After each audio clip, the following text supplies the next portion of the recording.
পাকিস্তান। ভারতের অপারেশন সিঁদুরে হতচকিত হয়ে গিয়েছে পাকিস্তান, কিন্তু নির্লজ্জ পাকিস্তান কি প্রত্যাঘাত করতে পারে? সেক্ষেত্রে ভারতের রণকৌশল কি হবে? ইতিমধ্যে বিবৃতি জারি করে মাসুদ আজহারের হুমকি সামনে এসেছে। জরুরি বৈঠকে পাক প্রধানমন্ত্রী শাহবাজ শরীফ, সেই ছবিও আপনারা দেখতে পাচ্ছেন।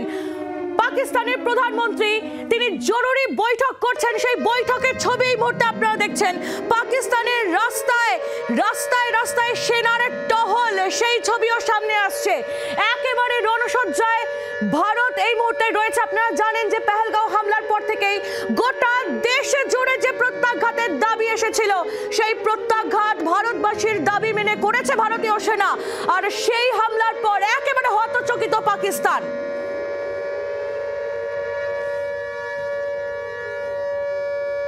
এবং এই মুহূর্তে যে পরিস্থিতি, সেই গোটা পরিস্থিতিটা আমরা আরো ভালো করে জানার চেষ্টা করবো। আমাদের ইনপুট হেড সঞ্জয় ভদ্র নিউজ রুম থেকে রয়েছেন আমাদের সঙ্গে। সঞ্জয় দা, এখন যে পরিস্থিতি, ভারত প্রত্যাঘাত করেছে, পাকিস্তান এই মুহূর্তে বুঝতে পারছে না কি করবে, সেক্ষেত্রে পাকিস্তানও কি পাল্টা প্রত্যাঘাত করতে পারে, কি মনে হচ্ছে? একেবারে কালকে যখন কিন্তু ভারত যখন অ্যাটাক করে, স্ট্রাইক করে, তখন স্ট্রাইক করার পর আমরা জানি যে একেবারে বলা যেতে পারে যে পাকিস্তানের যত এলওসি এবং ইন্টারন্যাশনাল বর্ডারের কাছাকাছি যে এয়ার স্পেস ছিল সেগুলো একেবারে হট হয়ে উঠেছিল, অর্থাৎ একেবারে মিলিটারি টার্মিনোলজিতে হট হয়ে উঠেছিল। সমস্ত এয়ারফোর্সের সমস্ত ফ্যালকন জেটগুলোকে তারা এয়ারবর্ন করে দিয়েছিল এবং এয়ার ডিফেন্স সিস্টেম তারা আরও অ্যালার্ট করে রেখেছিল ফার্দার করে ইন্ডিয়ান স্ট্রাইক প্রিভেন্ট করার জন্য তারা করেছিলেন।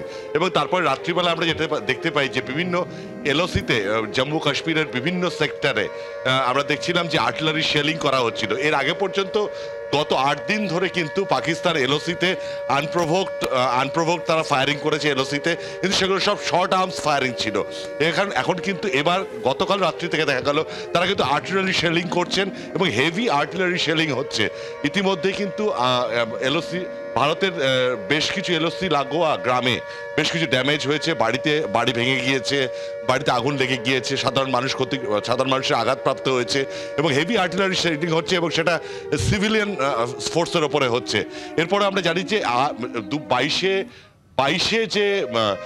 22 তারিখ যে পেহেলগামের অ্যাটাক হয়, সেই পেহেলগামের অ্যাটাকের পরে 22 তারিখ পেহেলগাম অ্যাটাকের পরে আমরা দেখছিলাম যে পাকিস্তান আর্মি তারা কিন্তু এলওসি বরাবর তারা কিন্তু তাদের অ্যাসেটস বাড়াচ্ছিলেন, ডিফেন্স অ্যাসেট বাড়াচ্ছিলেন।